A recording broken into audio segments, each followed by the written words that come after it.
দিনের আলোতেই কেটে ফাঁক করে দেওয়া হচ্ছে একের পর এক গাছ। এমনটাই চাঞ্চল্যকর অভিযোগ হুগলির খানাকুলে। কিছুদিন আগেই নতুনভাবে খাল সংস্করণের কাজ শুরু হয়েছে, আর সেই খালের পাশে থাকা বেশ কিছু গাছ কেটে ফাঁক করে দেওয়া হচ্ছে, এমনটাই অভিযোগ জানাচ্ছেন এলাকার মানুষ। ঘটনাটি খানাকুল থানার অন্তর্গত পলাশপাই 2 নম্বর পঞ্চায়েতের হায়েতপুর গ্রামের ঘটনা। গ্রামের মানুষের দাবি, কিছু অসাধু মানুষ এই কাজ করছে, তারপরেই তারা প্রশাসনের কাছে দ্বারস্থ হন। তারপরে প্রশাসনের পক্ষ থেকে আশ্বাস দিয়ে বিষয়টি খতিয়ে দেখা হবে বলে জানানো হয়। আমাদের প্রতিনিধি ওই গ্রামের পঞ্চায়েত প্রধানের সঙ্গে যোগাযোগ করলে তিনি বলেন, এ বিষয়ে আমরা কোনো রকম গাছ কাটার পারমিশন দিইনি বা এই বিষয়টা আমার জানা নেই। এ বিষয়ে দেখুন পুরো প্রতিবেদনটি।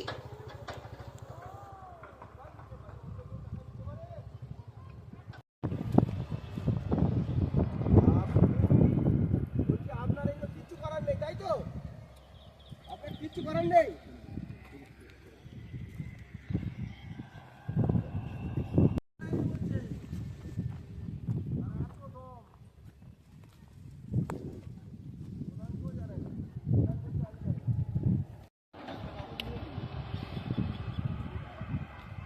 আমরা গাছ কাটার বিপক্ষে। গাছ থাকা একটা খুব উপকারজনক জিনিস। মানুষের প্রাণ বাঁচায় গাছ। গাছ থাকাটা খুবই জরুরি। রাতের অন্ধকারে গাছ কাটা হলো, কিন্তু সেটা তো আমরা জানি না। রাতের অন্ধকারে অসাধু ব্যবসায়ীরা রাতের অন্ধকারে কেটে নিয়ে যাচ্ছে, চুরি করে নিয়ে যাচ্ছে। তার জন্য আইনত ব্যবস্থা নেওয়া দরকার। প্রধান আছে, উপপ্রধান আছে, তারপরে গ্রামের কমিটির লোক আছে, তারা দেখে এর বিচার করা দরকার। আপনার নাম? আমার নাম প্রীতম মণ্ডল।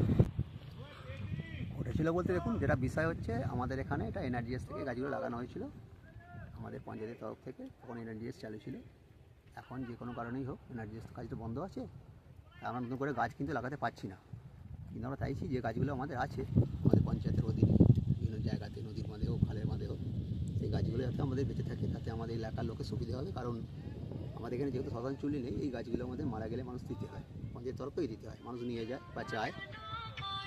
এবার সেক্ষেত্রে কোনো কারণেই গাছটা আমরা যাতে না নষ্ট হতে চেয়েছিলাম।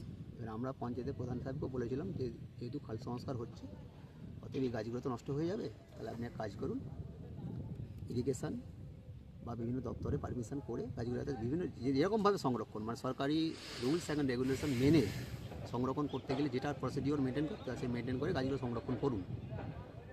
কিন্তু উনি আমাদের যে জনপ্রতিনিধি 304 বুথে আমাদের ডাকে কোনো রকম সাড়া দেননি।